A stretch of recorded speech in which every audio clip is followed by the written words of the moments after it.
Bonjour à toutes et à tous, bienvenue dans Vocalement Vôtre, le podcast de l'association Politiquement Vôtre. Aujourd'hui, on se retrouve pour un troisième épisode sur les municipales de Grenoble et je suis évidemment accompagné de Quentin. Salut Quentin. Salut Corentin, effectivement je suis là, troisième épisode. On enchaîne, et au moment où on tourne cet épisode, vous êtes sur le point de pouvoir découvrir le premier de notre série. On est accompagné aujourd'hui de Pierre-Édouard Cardinal. Monsieur Cardinal, comment allez-vous? Bonjour à tous les deux, bonjour Quentin, bonjour Corentin. Bonjour Quentin, bonjour Corentin. Oui, oui, oui, C'est Oui, c'est mieux. oui, bien c'est nous. c'est très bon. C'est très bien. Merci pour l'invitation. Et écoutez, jusqu'à présent, tout va plutôt pas mal. Bah, super. Super. Donc on vous présente rapidement, on va comme d'habitude faire une petite intro, 5-10 minutes. Donc Monsieur Cardinal, vous êtes directeur de la SEM Minatech, qui est une entreprise, on va dire, dans la tech. Vous pourrez développer après, il n'y a Bien pas de sûr, souci. bien sûr.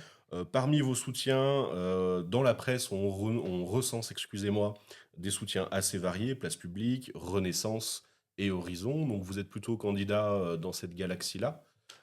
Soutenu, donc si je comprends bien, au niveau gouvernemental. Alors, je remets les choses à leur place. Donc, Allez-y, j'étais allez-y. jusqu'à il y a encore peu de temps, effectivement, directeur général de la Séminatech, comme vous le Mhm. disiez. J'ai aujourd'hui pris du recul sur mon mandat de Mm. direction générale pour justement me lancer de plein pied dans la campagne des municipales. Donc, aujourd'hui, je ne suis plus officiellement directeur général de la Séminatech. J'ai passé mon mandat social à mon adjoint qui a donc repris cette charge et qui assurera la continuité de l'ensemble des dossiers qu'on portait D'accord. jusqu'à présent.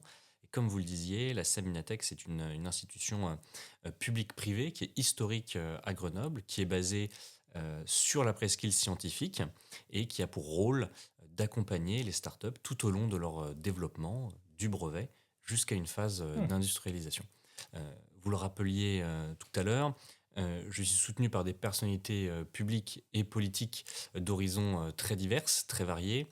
Moi-même, je ne suis pas politisé, je ne suis pas membre d'un parti, quel qu'il soit, donc je ne suis pas membre de Renaissance, pas membre du Modem, mais je bénéficie aujourd'hui du soutien, vous l'avez dit, officiel, de Renaissance, du Modem et également de la Fédération progressiste, qui est un parti créé par François Rebsamen et qui est membre de ce qu'on appelle la Convention, qui est le mouvement lancé il y a quelques années par Bernard Cazeneuve. Donc des socialistes. Alors, d'anciens socialistes, on va Mhm. dire, qui ont quitté l'EPS et qui ont décidé de construire un autre mouvement politique. D'accord. Plus globalement, est-ce que vous pouvez nous parler un petit peu de la liste qui vous entoure? Alors, au moment où on tourne, le dépôt des listes officielles n'est pas encore fait, mais est-ce que vous pouvez nous parler un petit peu des gens qui font campagne avec vous, plus globalement? Bien sûr, alors vous l'avez dit, les listes, elles pourront être déposées à partir du 12 février et on aura jusqu'au 23 février pour les déposer. Mm. Aujourd'hui, euh, c'est public, hein, on a déjà communiqué un certain nombre de noms qui seront présents sur notre liste, notamment les premiers. Vous l'avez sans doute constaté, on a à la fois des personnalités qui sont actuellement au conseil municipal. On a par exemple Émilie Chalas, Delphine Benz ou Lionel Picolet, qui sont tous trois membres de partis politiques divers, Renaissance, le Modem et Place Publique. Vous l'avez dit, même s'il y a apparemment une procédure d'exclusion qui a été lancée contre M. Picolet, comme il a décidé de soutenir ma candidature et notre liste plutôt que celle de Romain Gentil, qui est le candidat officiel de Place Publique. Je veux juste revenir un peu en arrière sur un élément qui me semble important. Comme je disais, que je suis membre de la société civile et je ne me suis jamais pensé, imaginer un destin politique. J'avais au départ créé une association citoyenne, il y a de ça un peu moins de 2 ans, qui s'appelait Retrouver Grenoble, avec uniquement des personnes qui étaient en dehors du champ politique, qui avaient pu avoir, il y a quelques années, notamment sous le mandat de Michel Destot, des fonctions d'adjoint, mais qui depuis étaient sortis de la vie politique. Et nous avons commencé ainsi, donc en créant une association avec pour but de réfléchir sur les politiques publiques municipales qui avaient été menées pendant les 2 mandats d'Éric Piolle, en dresser un constat, et ensuite, fort de ce constat, dresser des propositions, une forme de livre blanc que nous souhaitions porter à connaissance des partis politiques et des futurs candidats. Donc il n'y avait pas initialement une envie, l'idée de porter une liste à la municipale. Cette idée-là, elle s'est construite finalement dans le temps long, puisque au fil de nos réflexions et au fil de nos discussions publiques, on a constaté qu'on arrivait à agréger un certain nombre de soutiens. Et lors de nos discussions et des échanges sur les propositions qu'on souhaitait porter à connaissance des partis, l'idée a émergé que finalement, il serait judicieux de faire porter la liste qui s'appelle aujourd'hui Grenoble la belle ambition par une personne en dehors des partis politiques, avec cette possibilité de venir agréger beaucoup plus largement qu'un seul et unique socle. C'est intéressant parce que ça fait déjà 3 candidats qui viennent échanger avec nous. Les 3 nous ont parlé d'une forme d'union, d'un grand rassemblement. Est-ce que c'est une thématique quand même qu'on va retrouver beaucoup? Je sais pas ce que tu en penses, Corentin, mais Si, il y a des chances, oui. oui, c'est quelque chose qui revient beaucoup, c'est très intéressant. Alors, si vous le voulez bien, on va commencer donc le premier thème. Sûr. Petit point pédagogique, petit rappel, comment ça fonctionne les municipales. Donc, comme on a déjà pu l'expliquer dans les 2 premiers épisodes, les municipales qui vont arriver en mars, ce sont des élections à 2 tours, en principe. Techniquement, s'il y a une liste qui fait au moins la moitié des voix, il y a un seul tour. Mais par principe, donc, on va dire 2 tours. C'est un scrutin à la proportionnelle avec une prime. La proportionnelle, ça veut dire que le nombre de sièges qu'on obtient au conseil municipal, il dépend du pourcentage de voix exprimées que l'on a obtenu. Vous avez obtenu 30% des voix, félicitations, vous avez 30% des sièges. À Grenoble, il y a 59 sièges en jeu. Plus particulièrement, la prime majoritaire, je rappelle, ça veut dire que si vous êtes la liste qui a le plus de voix exprimées à l'issue du 2e tour, vous avez automatiquement la majorité au conseil municipal. On aime bien rappeler ces règles parce que du coup, il n'y a pas qu'un perdant et qu'un gagnant, ou plusieurs perdants et un gagnant. C'est-à-dire que même si vous faites quand même un score intéressant, vous pouvez avoir quand même un certain poids derrière, dans tous les cas. Donc c'est toujours intéressant de le rappeler. Et c'est pour ça que c'est intéressant de parler des listes aussi, parce qu'en fait, on n'élit pas juste une personne, on élit en fait un groupe, Tout à fait. donc les gens qui sont autour. Et on peut même, si je peux me permettre, on peut même aller plus loin dans l'explication, parce que vous l'avez dit, donc il y a 2 tours. Le 15 mars et le 22 mars, il y a un seuil pour se maintenir au second tour. Tout à Toutes fait. les listes ne peuvent pas se maintenir au second tour. 10%. Exactement. 10%. Exactement. Il y a même donc plusieurs seuils. Il y a ce seuil de 10% qui est la barre à atteindre pour se maintenir au second tour. Il y a la barre de 5% à partir de laquelle l'État vient rembourser une partie des frais de campagne des candidates et des candidats. Et c'est également le seuil à partir duquel, même si on n'est pas en capacité de se maintenir au second tour, on peut fusionner sa liste avec une des listes qui est, elle, présente au second. Et au-delà de cela, il faut avoir en tête également que la ville de Grenoble est inscrite dans une communauté de communes. Donc là, on parle de la métropole de Grenoble. Et on parle souvent, pour l'élection du président de la métropole de Grenoble, du 3e tour. Parce que ce sont les conseillers municipaux et conseillers métropolitains, communautaires, qui vont élire directement le président de la métropole. À la différence de certaines métropoles comme Paris, Lille, peut-être que vous vouliez le dire. Non, pas du tout. Alors, normalement, effectivement, c'est moi qui fais ce bout-là, mais c'est très intéressant d'avoir un candidat qui le fait, et vous le faites très bien, donc continuez, il n'y a pas de problème. À la différence donc, des métropoles, parce que le scrutin a changé récemment, donc Paris... La loi PLM. Voilà, Paris, Lyon, Marseille, où le président de la métropole va être élu directement par les électrices et les électeurs. Alors ça nous amène donc aux éléments et aux sujets que nous avons choisis. Donc vous avez choisi comme sujet le sport. Nous, on vous a imposé comme sujet la santé. Donc on s'est cantonné à un seul mot chacun. Voilà. Santé et sport. On a fait très simple les uns les autres. Ouais. Ça va nous permettre d'explorer un peu donc, les thématiques municipales. Celle-ci, en tout cas la vôtre, qui est un peu originale. C'est vrai qu'on n'y avait pas pensé nous à la base. Alors le sport, quand on va sur le site internet de votre liste, on lit, je cite, que c'est un investissement pour Grenoble. Vous avez récemment publié une actualité, sur la question. Encore une fois, je cite, vous voulez soutenir durablement les clubs et les associations. Vous voulez faire du sport un outil éducatif et de la santé publique. Vous voulez redonner à Grenoble une ambition à la hauteur de son histoire. Vous me permettez également de placer une référence à Faker que mon cher Corentin ne pourra pas censurer. Ça me fait plaisir. Je vous l'expliquerai hors podcast, promis. Et dans les commentaires, vous pouvez dire « je l'ai », Ça nous fait toujours des commentaires en plus. Blague à part, une question qu'on pourra se poser au cours de notre petit échange Mhm. et que je me posais en lisant en fait le site, c'est que je me demandais au niveau des infrastructures, c'est-à-dire les endroits où on peut faire du sport, etc., quelles étaient aussi vos idées. Mhm. Alors le sport, pour celles et ceux qui nous écoutent, qu'est-ce qu'une municipalité peut faire? Donc elle Je peut... crois que tu allais dire c'est quoi le sport. Je crois que tu allais expliquer aux gens ce Je- que c'était que le Alors, sport. il n'y a pas la vidéo, du coup, ta vanne à toi, elle est plus dure à avoir. Non, mais vas-y, explique-nous le Mais sport. c'est pas Vas-y. grave, moi aussi je t'aime. Donc j'allais dire, donc il faut des installations, sauf pour certains sports type la course à pied, mais on veut faire des sports de Il en faut balle. quand Et même oui, parfois. techniquement, mais pour faire des sports de balle, il en faut, pour faire du Mhm. ski, de la patinoire, etc., il en faut. Bref, il faut aussi des installations. Donc, dans toute cette galaxie de sujets, on vous laisse nous expliquer quelles sont vos belles ambitions pour reprendre un petit peu. Euh, Déjà, je pense qu'il faut aussi penser le sport comme un vecteur d'attractivité et d'attraction pour Grenoble. Je vous explique pourquoi je dis ça. Parce que si je prends mon cas personnel, je vais parler un peu de moi. Lorsque j'ai eu à choisir mon affectation professionnelle, j'ai eu le choix entre plusieurs villes. Et j'ai fait le choix de Grenoble pour plusieurs raisons. D'une part, pour l'expérience professionnelle qui pouvait s'ouvrir à moi, parce que je connaissais également la ville, mais aussi parce que je suis un amoureux de la montagne et des sports de montagne.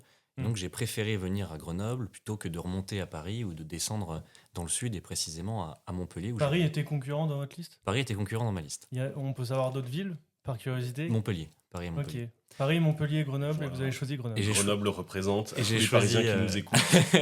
et j'ai choisi Grenoble aux grandes dames de plusieurs de mes proches.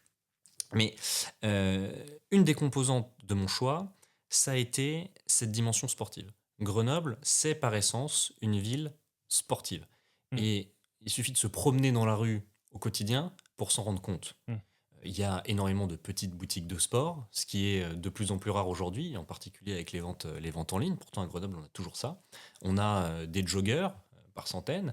Je ne parle pas des vélos, parce que je pense qu'on le constate aussi au quotidien. Et au-delà de ça, on a bien évidemment les montagnes, avec la possibilité soit d'aller faire du cyclisme assez facilement. Moi, je suis le premier à le faire. Mhm. On fait quelques kilomètres depuis le centre-ville de Grenoble et on est au pied du col de Porte, qui est un très beau col hors catégorie. Et c'est une chance, et c'est quasiment unique en France et peut-être même en Europe. Quand on parle de la métropole de Grenoble, elle a une caractéristique vraiment singulière. Elle est au cœur des montagnes. Et c'est la métropole la plus au cœur des montagnes qu'il y ait, je crois, en Europe. Le ski, bien évidemment, ça on le sait tous. On prend le bus, on peut aller facilement au col de Porte, on peut aller à Champs-Rousse, on sort de la métropole de Grenoble, on peut aller dans le Grésivaudan ou ailleurs dans les Alpes. Et ça, c'est une chance vraiment extraordinaire et ce n'est pas suffisamment valorisé. Ce qu'on dit beaucoup dans le cadre de notre campagne, ça vaut pour le sport comme ça vaut pour le tourisme ou pour un grand nombre de politiques publiques qui doivent être mieux portées, je pense, par la municipalité, c'est que Grenoble doit redevenir une destination et pas seulement un passage.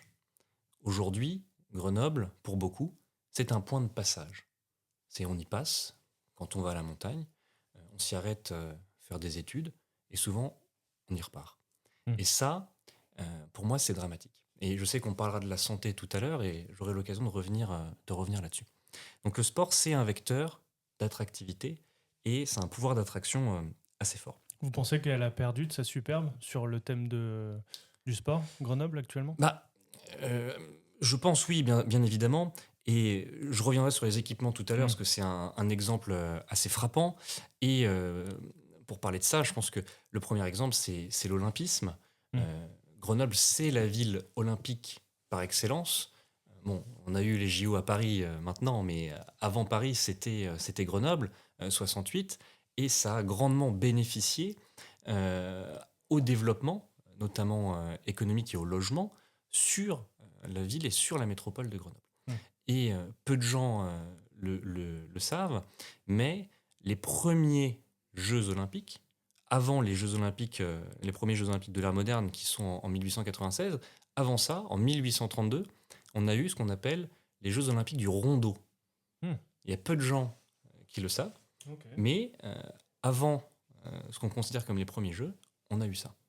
Et il y avait déjà cette idée d'organiser des compétitions sportives tous les 4 ans, et ça s'est tenu donc au Rondeau. Et ça, on le sait pas, et c'est dommage. Parce que ça montre bien que l'olympisme, il est ancré dans l'histoire de la ville. Et quand on parle aujourd'hui des JO 2030, qui doivent se tenir dans les Alpes, donc, entre la région Auvergne-Rhône-Alpes et la région sud, c'est dommage que Grenoble n'ait pas mis à un moment donné un pied dans la porte pour accueillir au moins une partie des compétitions sportives de ces Jeux Olympiques. C'est un regret pour vous?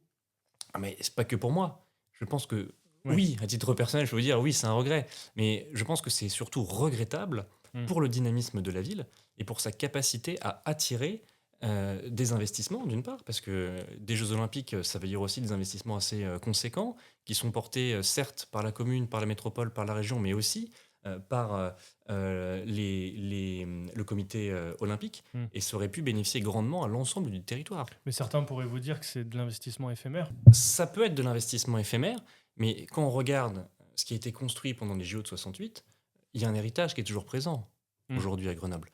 Et cet héritage-là, justement, quand on parle des équipements en matière de sport, ils se dégradent. On les a laissés plutôt se dégrader, alors même qu'il aurait fallu les maintenir en état, les réhabiliter beaucoup plus tôt, pour qu'on puisse continuer aujourd'hui à les utiliser. Tout un quartier d'ailleurs, il y a tout un quartier à Grenoble qui s'appelle le village olympique. Exactement. Dont on entend souvent parler quand on nous parle de quartiers à rénover ou quartiers où il y aurait des projets à faire. Oui, il y a plusieurs effectivement grands ensembles de logements qui ont été construits à Grenoble pour les Jeux Olympiques. Et on aurait pu bénéficier des Jeux Olympiques 2030 pour relancer une partie de réhabilitation de certains quartiers, mais aussi de certains équipements sportifs. Et quand on voit par exemple que l'épreuve de patinage de vitesse, aujourd'hui dans les JO, elle n'a pas encore été attribuée parce qu'on ne sait pas si on va la faire à Nice, on ne sait pas si on va la faire à Turin, on ne sait pas si on va la faire en Hollande, alors même qu'à Grenoble, on a déjà eu des épreuves. Donc certes, il aurait nécessité de lancer des investissements assez importants, c'est indéniable, mais malgré tout, on avait la capacité de faire de Grenoble de nouveau une ville olympique. Et quand on dit Grenoble, capitale des Alpes, parce que c'est ça le titre de Grenoble, c'est pas capitale citoyenne, c'est pas capitale machin, c'est la capitale des Alpes, Grenoble. Et quand on a des JO dans les Alpes, c'est quand même dommage que la capitale des Alpes ne soit pas représentée. Sur les équipements, il y aurait beaucoup à dire. Et là, il faut se baser sur une étude qui a été lancée par l'Office municipal du sport. Donc, c'est pas Pierre-Édouard Cardinal qui le dit, c'est l'Office municipal du sport qui regroupe un très grand nombre d'associations sportives et de clubs, qui a précisé dans son étude qu'il y avait aujourd'hui des équipements sportifs qui étaient vieillissants et qui effectivement avaient été conçus dans les années 70, ou à la fin des années 60, donc pour les Jeux Olympiques. Et ces infrastructures vieillissantes, elles sont d'une part plus adaptées aux activités sportives, elles peuvent aussi générer du risque, et elles génèrent surtout de la frustration. Je peux en citer 3. Il y a la halle Clémenceau, qui est au niveau du parc Paul Mistral. On a aussi le gymnase Berthe de Boissieu, qui nécessiterait une réhabilitation très importante. Et l'équipement dont on parle le plus, c'est le Palais des Sports. Le Palais des Sports, qui aujourd'hui est dans un état déplorable, parce qu'il aurait nécessité une action il y a 10 ou 15 ans, mais on l'a laissé se dégrader. Donc aujourd'hui, évidemment, se lancer dans une rénovation, une réhabilitation complète du Palais des Sports, ça coûterait un pognon de dingue, comme dirait l'autre, je n'ai pas trouvé autre chose. Mais si on avait voulu véritablement faire quelque chose, on aurait pu le faire il y a 10 ans. C'est sûr qu'entre il y a 10 ans et aujourd'hui, avec l'inflation, la hausse des fluides, etc., c'est plus du tout le même budget. Donc du coup, si je résume, vous trouvez qu'actuellement, il y a quand même une bonne base, mais néanmoins assez vieillissante, et du coup, au lieu de créer de nouvelles choses, il faudrait plutôt rénover, ou vous voulez raser pour construire quelque chose de bien ? On peut pas raser. Le Palais des Sports, il faut effectivement le réhabiliter. Et nous, on veut sortir de la position dogmatique qui dirait le public ne peut pas faire avec le privé. Non, c'est pas Pour le possible. Palais des Sports, effectivement, il y a aussi le côté du patrimoine qui rentre en jeu aussi. Mais on va dire un square avec un skatepark un peu vieillot. Bon, pas d'amiante non plus, mais du Non, moins avec... pas sur un skatepark là. Pas sur un skatepark, mais on pourrait... Vous préférez du coup pas créer des nouveaux endroits, ce genre de nouveaux squares, nouveaux Bah, centres multisports, faut quand même avoir en plutôt tête. rénover, quoi. Faut quand même avoir en tête qu'aujourd'hui, la municipalité, la mairie de Grenoble, elle rencontre une situation financière très dégradée. Mm. Très dégradée, faut pas se cacher non plus, et faut pas mentir. Donc dire demain aux habitants, on va faire de la gratuité de ci, de la gratuité de ça, on va construire ci, on va construire ça, ça va être compliqué. Tout est affaire de priorité, en fait. Et vous, de ce Oui, qu'on dire, comprendrait, ouais. la priorité, c'est le sport. En tout cas, l'une des priorités. Je pense qu'une une des priorités, évidemment, ça doit être le sport, mais pas que. Mais pas Mhm. que. Je l'ai dit, le sport, et on va en parler aussi après, on parlera de la santé. Le sport, ça peut être aussi un outil en faveur de la santé publique. Et ça, il faut le faire comprendre, et notamment aux plus jeunes. Mm. Et c'est aussi, pour moi, un vecteur éducatif et de cohésion sociale qu'on doit utiliser, notamment dans le cadre des activités périscolaires. Parce qu'il faut savoir qu'aujourd'hui, il y a moins de 50% des jeunes grenoblois qui bénéficient de son environnement de montagne. C'est quand même fou. Moins de 50%. Ce qui nous amène, je suppose, vers le fameux projet de... alors je connais plus le terme, c'est monorail. Tu parles de quoi, là? Un câble. Le câble, voilà, le métro câble. Ah, Alors, le câble, il y a eu un projet de câble récemment pour relier différentes rives de la presqu'île scientifique jusqu'à Saint-Martin-de-Vinou. Mais je ne pense pas que ce soit de ce câble-là que Non. vous parliez. je pense que... Oui, Si on entre- parle des montagnes, C'est ça, vous parlez du câble Avenue des Martyrs, centre-ville. C'est ça, mais il y a Donc, effectivement, il y a déjà eu un projet de câble, il y a de ça quelques années, je crois que c'était sous Michel Destaut que ça avait été envisagé. Centre-ville Champs-Rousse, je crois. Il y avait un Alors truc c'était du genre. entre Alpexpo Ouais. et Champs-Rousse, Ah oui. effectivement. Entre Alpexpo et Champs-Rousse, c'est un projet magnifique, ça c'est clair, Ah ouais. mais pour le coup c'est un projet extrêmement coûteux, et je doute qu'à court terme, la ville soit en capacité, même en lien avec la métropole, avec l'État et avec des fonds de européens, financer le projet. de financer ce projet. Pour autant, il faut aussi rêver, avoir des idéaux, Mhm. et effectivement, nous, on aimerait que ce projet aboutisse, mais on ne peut pas le vendre aux Grenobloises et aux Grenoblois à court terme. C'est un trajet qui est quand même très long, c'est un peu moins de 10 km, 9,5 km. Donc au prix du kilomètre pour installer le câble, ce serait extrêmement coûteux. Oui, ça, je comprends. Est-ce qu'aujourd'hui, le sport serait aussi pour vous un vecteur, alors, non seulement d'attractivité, comme vous l'avez dit, mais aussi de bien-être, on va dire, mental, sanitaire aussi pour les jeunes élèves qui sont scolarisés à Grenoble, au lieu de rester, alors, c'est très cliché ce que je vais dire, mais au lieu de rester devant l'ordi, devant leur téléphone ou quoi que ce soit, aller plutôt faire Je me du sens pas sport du dehors. tout visé. Mais non, mais toi, t'es plus au collège, c'est bon. Oui, bien évidemment. C'est ce que je disais tout à l'heure, plutôt c'est un des 3 objectifs que vous citiez. C'était faire du sport un outil éducatif et de santé publique. Parce que les deux sont liés. Et dans un outil éducatif, on a la volonté, comme je le disais tout à l'heure, de renforcer les activités sportives dans le cadre du périscolaire. Parce qu'à travers le sport, on peut aussi apprendre des choses. Ça peut être un véritable outil pour apprendre des choses. Et je le disais, moi je fais beaucoup d'escalade aussi, et l'escalade pour ça, ça fait apprendre beaucoup. Ça fait apprendre sur soi, ça apprend aussi à avoir confiance en son partenaire de cordée, et ça permet aussi de dépasser parfois ses peurs. Et il y a un côté aussi très environnemental. On apprend à respecter aussi la nature quand on va faire du sport. Quand on fait de la randonnée en montagne, quand on va faire de l'escalade, quand on va faire du vélo ou du VTT, ça, il y a beaucoup de jeunes qui adorent ça. On apprend à respecter la nature et son environnement. J'entends tout ce que vous dites sur le sport. Donc effectivement, l'une des bases de sport, c'est aussi d'avoir quand même, alors non seulement l'envie aussi d'en faire, bien sûr, mais l'envie vient avec les infrastructures, si elles sont bien ou quoi. Par contre, ce qu'on dit pas, c'est que là, on a cité le ski, on a cité le vélo, on a cité des sports qui coûtent relativement cher quand même en termes de matériel. Même la course à pied, on pourrait se dire, bah, une paire de baskets et c'est parti. Quand on commence à rentrer un peu dans le jeu, le short peut vite coûter 50 balles, les chaussures plus de 200, etc., etc. Est-ce que vous auriez une solution pour les jeunes qui ont commencé un sport à l'école ou grâce à une association ou ce genre de choses? Est-ce que vous... Comment passer l'étape de bah vas-y, fais ce sport, va faire l'escalade. L'escalade, c'est pas gratuit Et non bah plus, alors, c'est payant. l'escalade, Qu'est-ce que vous feriez pour aider les jeunes à ce l'escalade, niveau-là? c'est pas un bon exemple parce que si on apporte le matériel, la montagne est libre. On n'a pas besoin d'acheter un ticket. Encore pour aller faut-il faire de aller l'escalade. sur le site de l'escalade, Alors, etc. vous avez raison.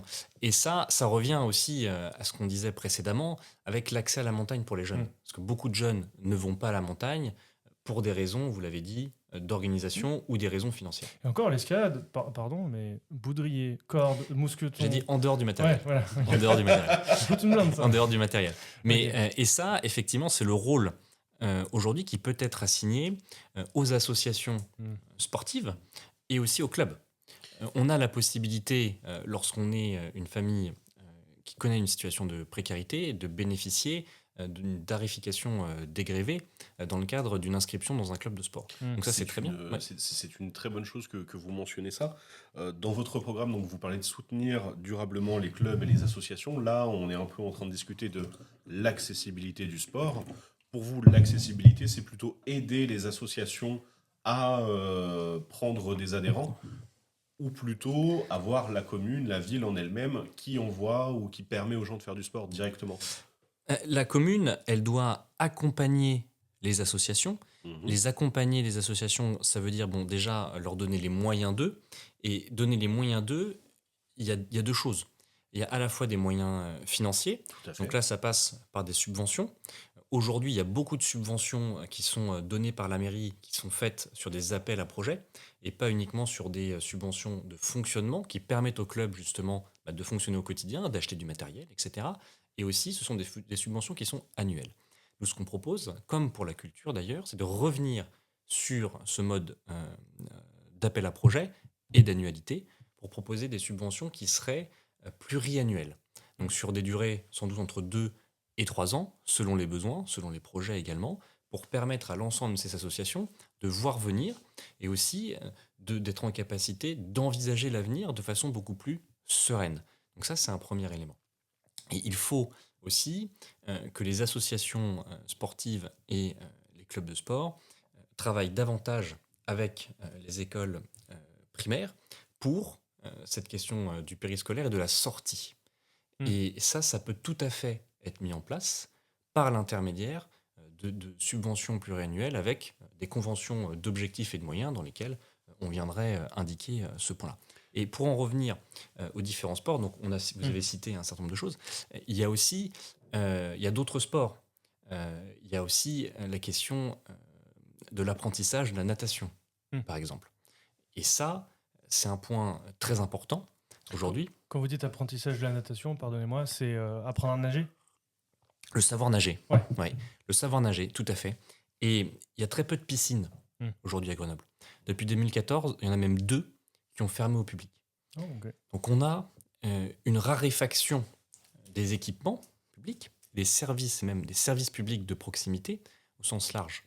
Et ça se fait au détriment des habitantes, des habitants, de leurs loisirs, et en particulier dans des quartiers qui seraient classés prioritaires de la ville, où on a encore moins la possibilité d'aller vers l'ailleurs. C'est vrai que je m'étais jamais fait la réflexion, mais il n'y a pas beaucoup de piscines municipales à Grenoble. Spoiler, on en reparlera aussi tout à l'heure en parlant de santé, mais effectivement, il y a une dégradation de ces choses-là. Pour nos auditeurs et nos auditrices, si vous visualisez pas bien, je vous invite à chercher des images de gens qui vont dans des piscines ou dans les espaces qu'on a aux alentours de Grenoble en période d'été. On voit vraiment les gens entassés dans l'eau pour chercher un petit peu de fraîcheur. C'est ça. Après, moi, habitant à l'extérieur de Grenoble, on a aussi beaucoup les lacs qui sont prisés l'été. Tout à fait. Mais je on en vais revient pas à ce que tous tu les disais citer, à mais- l'instant, où il faut pouvoir Ouais. se déplacer. Oui, tout à fait. Il faut pouvoir se déplacer, et pour certains, il faut être accompagné aussi. Tout à fait. Pour Parce les que jeunes. vous comme moi, nous sommes des privilégiés. Mm. Donc, si nous avons envie d'aller dans un lac à la montagne, effectivement, déjà, on a la connaissance de ce lac. De ces fameux lacs. Donc, ouais, c'est ça. on va prendre un ticket de bus si on va y aller. Mm. Mais chez certaines familles qui sont dans des situations de précarité très avancées, on n'a pas cette idée. Oui, puis Et donc, il faut la favoriser, il faut la C'est ça. faciliter.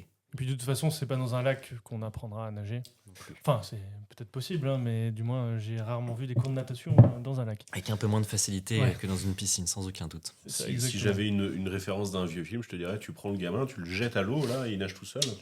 On est en 2026. Ah, ça se fait Quentin. plus, ça Non, ça se fait plus, ça. Ah, Je mais suis les navré. vieux films, pourtant... Après, bien. c'est vrai que par contre, je vous rejoins sur un point important, c'est que Grenoble a quand même une réputation sportive, Tout à fait. mais pas indoor. Indoor, c'est-à-dire pas d'intérieur. Alors Mm. effectivement, il y a forcément des clubs de hand, de basket, de badminton, de De karaté. volley. ce Si tu genre me de regardes, choses. tu parles de volley. De volley. Le club de sport indoor le plus connu à Grenoble, c'est le hockey sur glace. C'est ce que j'ai. Ouais, Ce j'allais sont dire. les brûleurs de loup.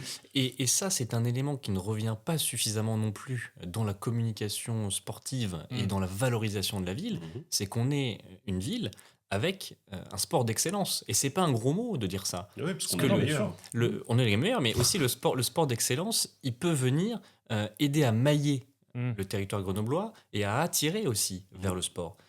Les Brûleurs de Loup, c'est un des meilleurs clubs de hockey sur glace en Europe. On a un club de foot aussi, le GF38, Moins bon. qui est en Ligue 2 malgré tout, et qui a un très C'est beau stade. en Très plus. beau stade. Un très ouais. très beau stade. Et on a aussi le club de rugby, Mm. que ce soit au masculin ou au féminin. Tout à fait. Il fonctionne très bien. Et d'ailleurs, sur le sport féminin, c'est pareil. Il faut qu'on ait aujourd'hui une action pédagogique pour éviter l'autocensure des femmes, et notamment des jeunes femmes, à s'orienter vers certains sports. Et Mm. ça passe aussi par de l'éducation, par du périscolaire et par de l'action des associations sportives et socioculturelles. Si vous avez la possibilité, donc moi je suis de Voiron, enfin Mhm. au-dessus de Voiron, et je commence à avoir des panneaux pour le Tour de France. Ah. Voiron va être une ville-étape du Tour de France, et je me suis dit, pourquoi c'est Voiron qui l'a, cette ville-étape, alors que Grenoble est un peu plus riche quand même que Voiron, je suppose, un peu plus grand, ça c'est sûr. Est-ce que vous auriez envie d'être une ville-étape, ou au moins que... Moi, je l'ai toujours dit, et on l'a Mm. toujours porté au sein de notre liste Grenoble, la belle ambition, c'est qu'on aimerait que Grenoble accueille de nouveau de très grands événements sportifs, donc des Mm. événements sportifs au rayonnement international. Donc on parlait tout à l'heure des Jeux Olympiques 2030, le Tour de France en est un des principaux exemples. Ouais. Et jusqu'à présent, je pense que vous le savez mieux que moi, la municipalité Piolle s'est toujours opposée à l'arrivée du Tour de France et n'a jamais souhaité être ville-étape. Alors que moi, j'ai des souvenirs du contre-la-montre entre Grenoble et Champs-Rousse remporté par Lance Armstrong. Vous recherchez la date parce que je m'en souviens plus, mais c'est une étape absolument formidable. Et je rêve de revivre ça aujourd'hui. Alors effectivement, on a ces dernières années le tracé du Tour de France qui vient contourner Grenoble, et encore l'année dernière, parce qu'il y a eu un départ au sein de la métropole à quelques kilomètres de la ville de Grenoble. Mais il faudrait que le Tour de France revienne ici. Donc vous serez pour là-dessus, quoi. Ah mais moi, maire, dans les 2 années qui suivent, on a un départ ou une arrivée à Grenoble du Tour de France. Si je situe, en fait, au niveau des associations, vous n'êtes plus dans la démarche de l'appel à projet, mais quand on prend de la hauteur et qu'on prend Grenoble vraiment comme une unité, vous inscririez Grenoble dans des grands projets, Jeux Bien Olympiques, sûr. Tour de France, etc. Ça m'amène à une autre question. Donc là, on a parlé un peu d'investissement, etc. Aujourd'hui, on a des équipements sportifs qui sont vieillissants. Dans l'hypothèse où ils puissent être rénovés, mais qu'on ait encore besoin de nouveaux équipements, se pose la question de où est-ce qu'on les construit. Or, Grenoble, c'est un territoire qui est quand même limité. Les montagnes sont certes très attractives, très utiles, mais elles limitent aussi l'espace constructible. Comment est-ce qu'on pourrait créer, et est-ce qu'on doit en fait créer de nouveaux espaces sportifs, sachant que ça prend de la place? Déjà, je reviens juste sur le préambule de votre intervention concernant la rénovation et la réhabilitation des équipements. Il faut aussi penser à l'inclusion. Parce qu'aujourd'hui, on a certains équipements sportifs qui ne sont pas accessibles aux personnes à mobilité Ah, ok. réduite. J'allais vous poser la question, quel type d'inclusion? Voilà. Homme-femme Non, je parle des personnes à mobilité réduite. Et Ok, on, ok. on a dans notre liste David Smetanine, qui est un champion paralympique de natation. Et il porte cette question avec beaucoup de force et de vigueur, et a raison. Parce qu'il faut se battre aujourd'hui pour que tous les équipements publics, qu'ils soient sportifs, culturels ou associatifs, soient ouverts à toutes et à tous, et en particulier aux personnes à mobilité réduite. Je faisais juste une incise. Et quand vous évoquiez la géographie de Grenoble, évidemment, on parle de cuvette pour Grenoble, donc on est encerclé de montagnes et on ne peut pas pousser les montagnes. Et c'est là qu'il faut avoir une réflexion non plus qu'au niveau de la ville, mais au niveau métropolitain. On a des équipements sportifs qui peuvent être mutualisés et qui le sont déjà en partie. On a des clubs de sport qui peuvent utiliser des infrastructures de la ville de Grenoble ou des infrastructures de la ville de Saint-Martin-d'Hères. Et là, je peux citer le club de triathlon, par exemple, de Grenoble, qui s'appelle le GUC, qui utilise la piscine de l'université de Saint-Martin-d'Hères. D'accord, donc ça nous amène quand même à petit à petit vers la conclusion de ce thème. Ce que j'en retiens, je ne sais pas toi Corentin, donc je disais une nouvelle approche pour les associations. Nous forcément, on n'est pas asso sportive, mais il y a un événement qui nous intéresse toujours, c'est le Forum des associations. Forum donc forcément en lien avec la commune, enfin la ville de Grenoble. Peut-être dernière question donc sur le sport.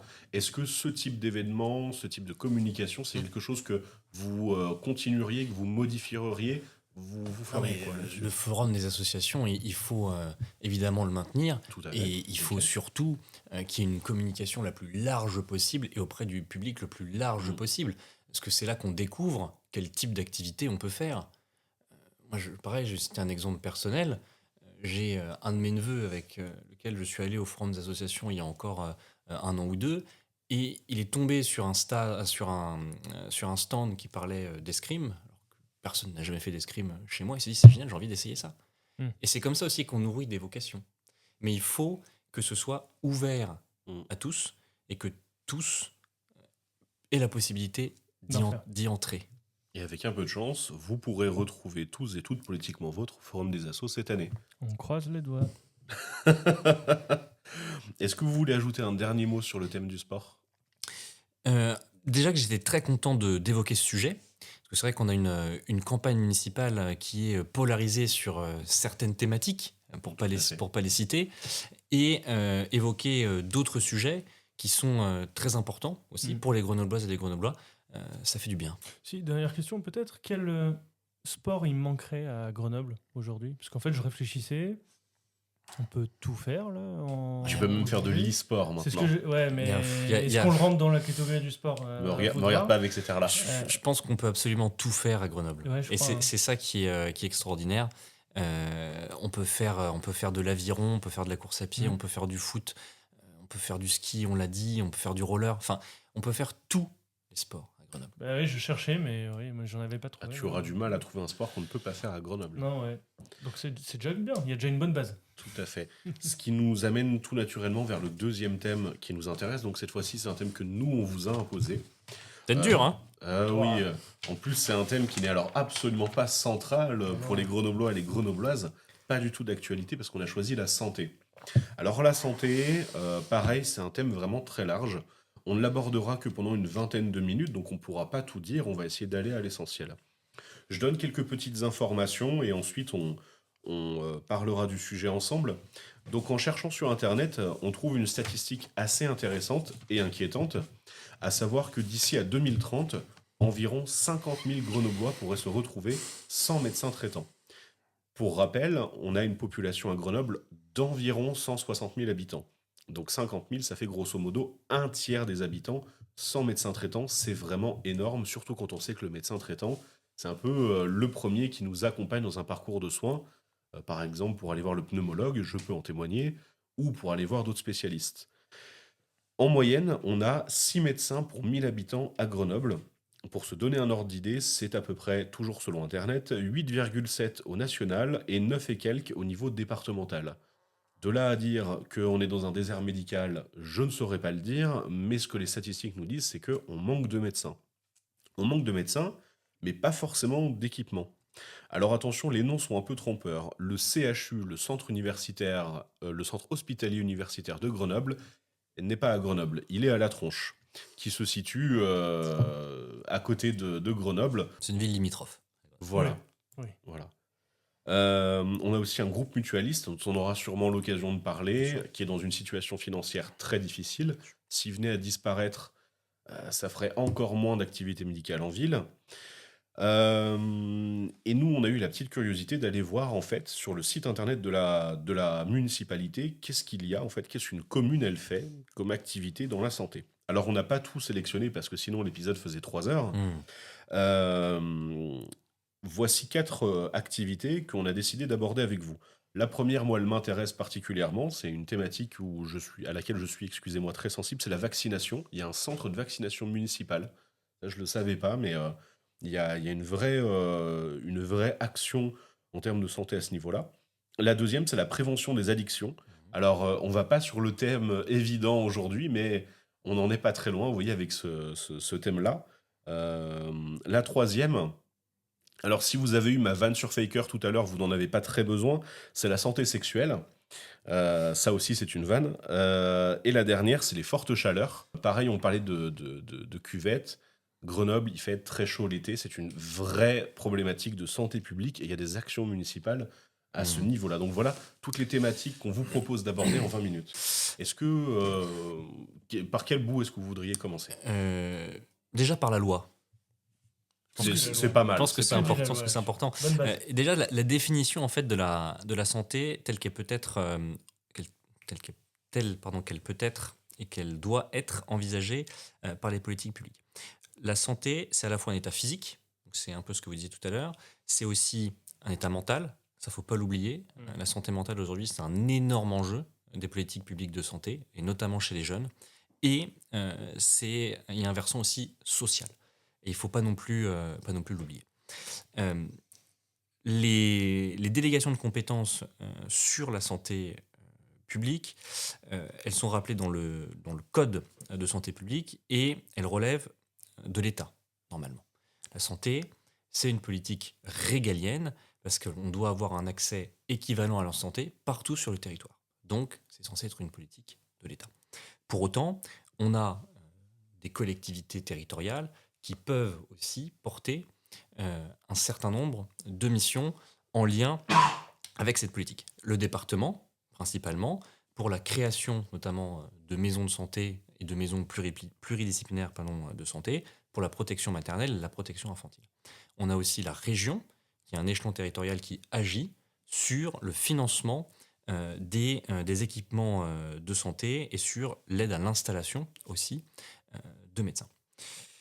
Le maire, pour autant, il est en première ligne sur ces questions-là, parce que c'est celui qui est au quotidien en présence des habitantes et des habitants de sa commune, donc il faut qu'il ait aussi une réponse adaptée à cet enjeu de santé publique et d'accès aux soins. Donc c'est une mission qui peut être considérée comme facultative pour les mairies, mais qui pourtant est essentielle. Parce que lorsque vous ne trouvez pas de médecin traitant, vers qui vous vous tournez? Plutôt vers votre maire. Et c'est normal. Maire MAIR. Oui, maire MAIR.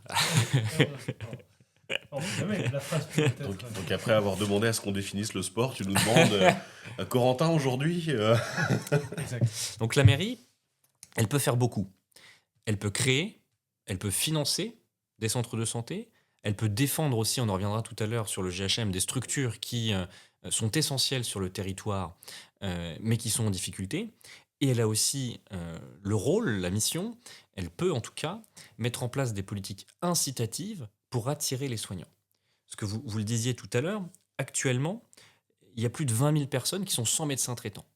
Et ce nombre-là, vous l'évoquiez, il va ne faire que croître, qu'augmenter par le jeu de la démographie. Parce qu'on a près de 50%, 46% pour être précis, des médecins à Grenoble qui ont plus de 60 ans, ou qui approchent des 60 ans, donc qui ont plus de 60 ans.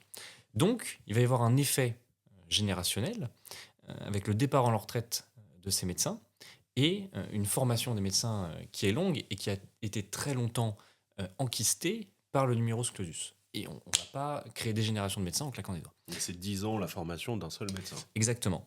Donc là, il y a un enjeu fondamental pour l'accès aux soins, et en particulier à Grenoble, vous le disiez. Nous, on a fait le choix de travailler cette question sous différents axes, avec d'une part des propositions pour consolider le maillage territorial en maison de santé, mais créer une maison de santé, ça se décrète pas, ça se fait pas tout seul, parce qu'il faut pouvoir mettre des médecins dedans. Et pour mettre des médecins dedans, il faut aussi pouvoir les attirer. Donc tout un panel de propositions pour inciter les médecins, notamment les jeunes médecins, à venir s'installer sur les territoires grenoblois. Et quelles sont-elles du coup? Alors, je vous préviens juste, on arrive à la même question qu'on a eue avec Monsieur Gentil précédemment. Tout à fait. Votre concurrent, du coup, on en est arrivé un peu au même point, à savoir, ok, il faut rajouter. Il faut retirer, voilà, il nous vous avait êtes d'accord détaillé là-dessus, ces figurez-vous. propositions. Faut Maintenant, voir maintenant, quelles Corentin, sont vos quelles sont les idées propositions? pour les attirer? Il y a plusieurs moyens d'attirer des médecins. Mais avant de commencer, je vais rappeler une chose, parce que j'avais fait une incise là-dessus tout à l'heure, au sujet de l'attractivité de la ville. Mhm. Pour attirer, il faut aussi que la ville soit attractive. Et concernant les médecins, il y a un élément qui est assez symbolique, c'est que le CHU de Grenoble, que vous mentionniez tout à l'heure, donc c'est un terrain de stage pour les internes, et c'est le terrain de stage le plus demandé pour les internats. Donc on a des internes qui demandent à venir se faire former à Grenoble, sans doute parce qu'ils veulent bénéficier de son environnement, mais qui en revanche, lorsqu'ils doivent s'installer, faire leur première installation, ils quittent Et pourquoi? le territoire. Si j'avais la réponse, ce serait formidable. Mais d'après vous? Il y a plusieurs, je pense qu'il y a plusieurs niveaux de réponse à cela. Déjà, il y a la question de l'attractivité de la ville au sens large. On sait qu'on a une ville de Grenoble qui pâtit aujourd'hui d'une très mauvaise image. C'est pour ça que nous, de notre côté, on a aussi appelé notre liste Grenoble la belle ambition. Pas pour le côté ambitieux, mais pour le côté esthétique, dynamique et positif surtout. On veut redonner une image positive à la ville. Et ça, le premier VRP de la ville, c'est le maire et ses adjoints. Le nom m'a fait penser à la belle époque, le nom de la liste. Moi, la belle électrique. D'accord, mais on n'a pas les mêmes refs. Polysémique. Voilà, mais c'était voulu, c'était très... Ah non, c'est pas voulu du tout. D'accord. Aucunement. Non, on avait vraiment cette idée de porter un message positif, de véhiculer une image positive de la ville, parce qu'aujourd'hui, elle est beaucoup trop dégradée. Et encore une fois, moi, j'ai le souvenir, quand j'ai pris la décision de venir m'installer à Grenoble, on m'a dit, mais qu'est-ce que tu vas faire là-bas?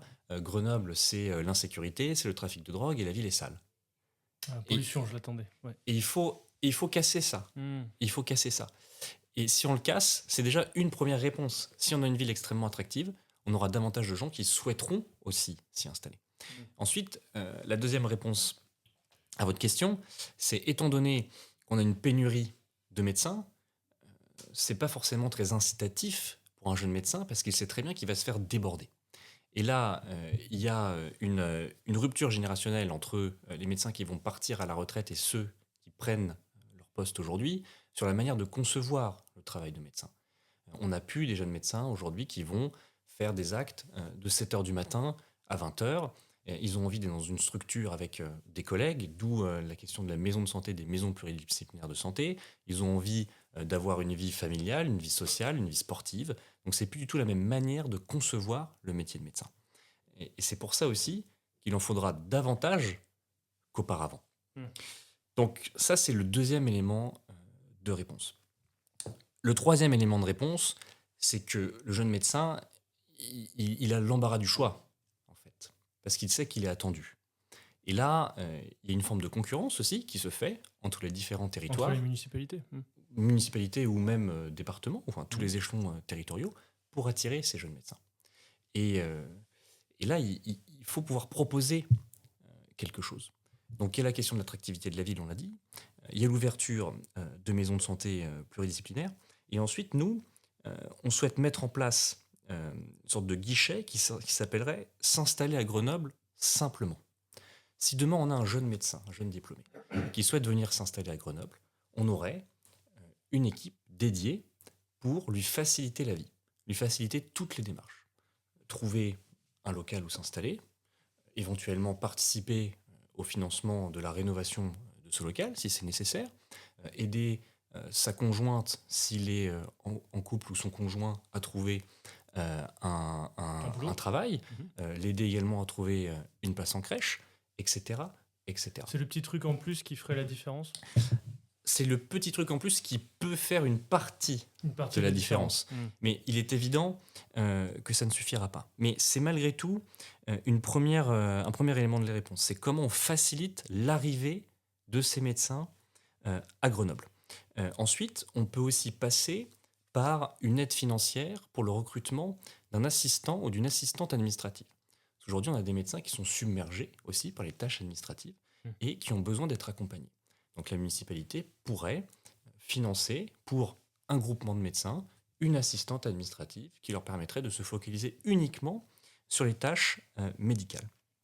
Ensuite, il y a un autre élément, c'est que il faut effectivement que nos jeunes médecins restent sur leur territoire, et pour ça, il faut aussi qu'ils aient des terrains de stage. Ça, on n'en parle pas suffisamment. Il faut qu'ils aient des terrains de stage. Donc il faut qu'il y ait des médecins généralistes à Grenoble qui acceptent de former, d'accompagner les dernières années, les derniers mois de formation de ces étudiants. Et il y a de moins en moins, notamment à Grenoble, de médecins qui suivent la formation adéquate pour devenir maître de stage. Et ça, il y a une raison, parce que cette formation, elle est payante. Et lorsque on accueille un jeune médecin, on vient dégrader, entre guillemets, sa capacité à faire des actes. Donc, ce qu'on peut aussi proposer, c'est financer une partie de la perte de revenus de ces médecins généralistes qui accepteraient de suivre cette formation et qui, demain, accueilleraient des jeunes médecins en stage. Dans l'ensemble, on est quand même beaucoup sur des propositions en fait de nature financière. C'est payer, accompagner, faciliter. Alors, pas payer, mais oui, c'est accompagner et faciliter. Et ensuite, il y a d'autres éléments qui là sont également une incitation financière, en se disant, les internes, on peut leur proposer une bourse complémentaire. Donc nous, on a choisi de faire une bourse complémentaire de 8 000 € sur les 3 dernières années de l'internat, et les 5 ou 10 internes qui accepteraient de souscrire à cette bourse s'engageraient en contrepartie à venir s'installer pendant au moins 5 ans sur le territoire de la ville de Grenoble.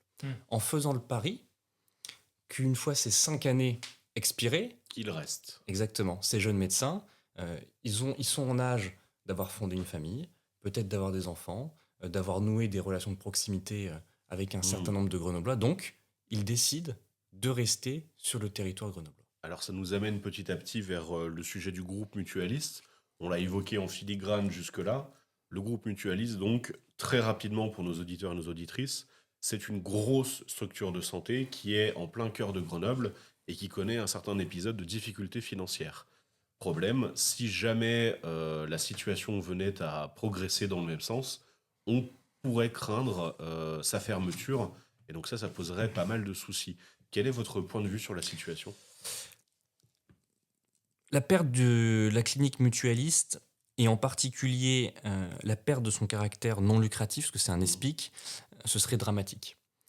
Vous l'avez dit, on est déjà dans une situation aujourd'hui très difficile pour l'accès aux soins et pour l'accès aussi de certaines spécialités. Je fais une incise, mais la gynécologie, par exemple, on est un des territoires où il y a le moins de gynécologues en France. Alors même, que vous l'avez dit tout à l'heure, il y a un CHU à proximité. Et ça m'est été rappelé il y a peu de jours par le planning familial de l'Isère. On en reparlera juste après. Ouais. Ok. Donc oui, la clinique mutualiste, il faut aujourd'hui se battre politiquement, collectivement, pour conserver son statut d'ESPIC et éviter la fermeture de la clinique mutualiste. La ville, là, elle peut avoir un rôle moteur au niveau politique. Elle peut faire en sorte de mettre tout le monde autour de la table, que ce soit les différentes collectivités, l'ARS, également celles et ceux qui portent aujourd'hui la clinique mutualiste, en disant, écoutez, comment peut-on faire pour trouver une solution ?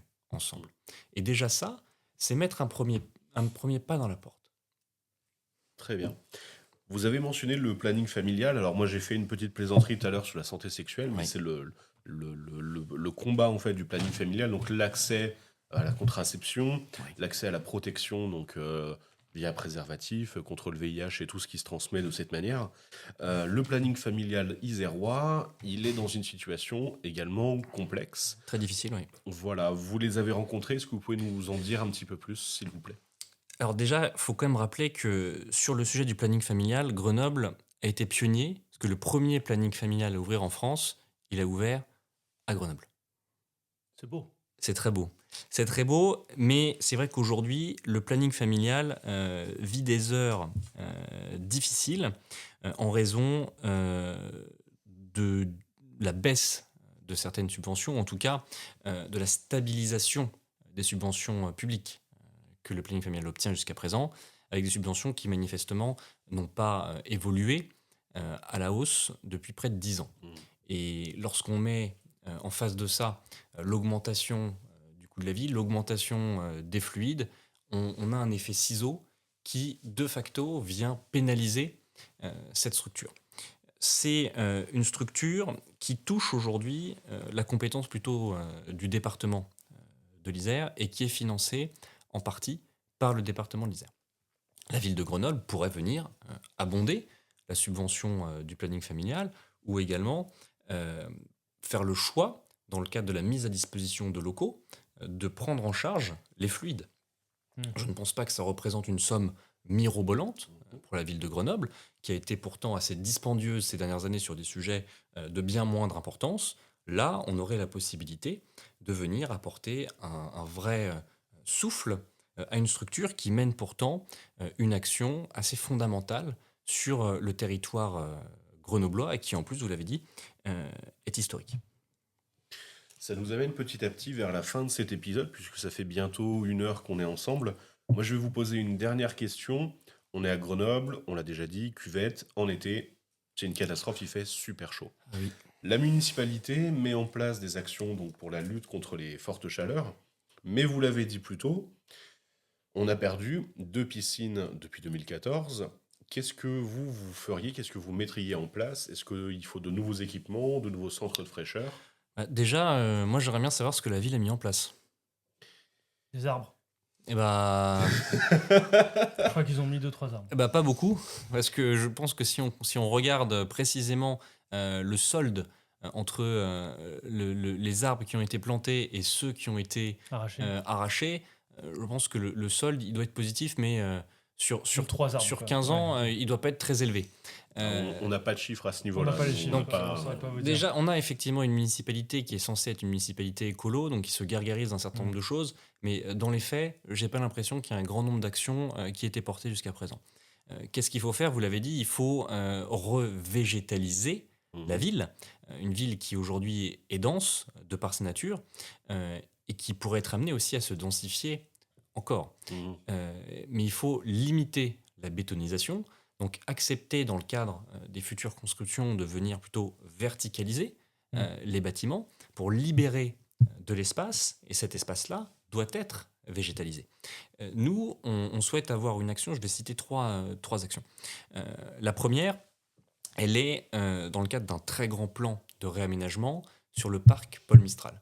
On l'a dit tout à l'heure, il y a plusieurs équipements au niveau du parc Paul Mistral qui nécessitent une réhabilitation assez importante. Il y a le Palais des Sports, il y a la Halle Clémenceau et il y a l'anneau de vitesse.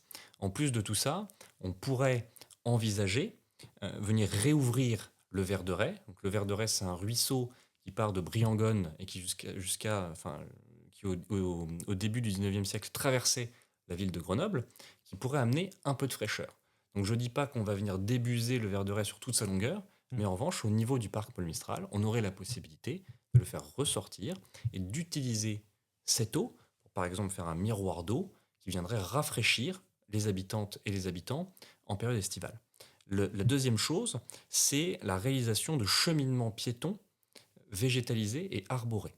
Qu'on puisse, suivant un certain nombre de voies d'accès, relier les différents parcs de la ville jusqu'à la Bastille en suivant un cheminement qui serait vert. Le troisième élément, c'est dans le cadre de l'ensemble des projets urbains qui sont portés et qui seront portés demain par la municipalité, penser, encore une fois, à la végétalisation et au rafraîchissement de ces zones. Et c'est tout ce que la municipalité n'a pas fait, notamment lors du portage de projet de l'esplanade, où tout a été fait à l'envers. Et je me permets, parce que je reviens sur les petits lacs qui sont dans les abords, parce qu'on a aussi la forêt qui rafraîchit vachement bien l'été. Est-ce qu'on pourrait imaginer des navettes gratuites vers les stations l'été ou ce genre de choses? Alors, la compétence mobilité, Mhm. c'est pas la ville qui l'apporte. Ah, c'est la métro. C'est la métro. Et C'est c'est la même métro. au-delà de ça. C'est le SMAG. Ouais. Et le SMAG, c'est la métropole de Grenoble, le Pays Grésivaudan. Voironnais, le Grésivaudan et depuis récemment, la communauté de communes du Vercors. Et ben, si la municipalité louait des cars pour l'été aller juste en forêt. Alors ça, c'est envisageable Mm. par le biais de projets qui seraient portés par les Par des associations assos. sportives, culturelles ou socioculturelles. Tout un programme. Nous, on arrive là sur la fin de l'épisode. Mm. On voulait vous remercier, Monsieur Cardinal, d'avoir Merci à pris vous. le temps d'échanger avec nous. C'était très intéressant. Merci Corentin, encore une fois. C'était très sympa d'être avec toi. Mais je t'en prie. Et puis, je suis ravi de savoir que tu ne pourras pas censurer toutes mes bêtises Non. en un seul épisode. Merci à vous tous et à vous toutes de nous avoir écoutés. Comme d'habitude, je vous invite à nous laisser des likes, des commentaires, à partager l'épisode autour de vous, surtout s'il vous a plu.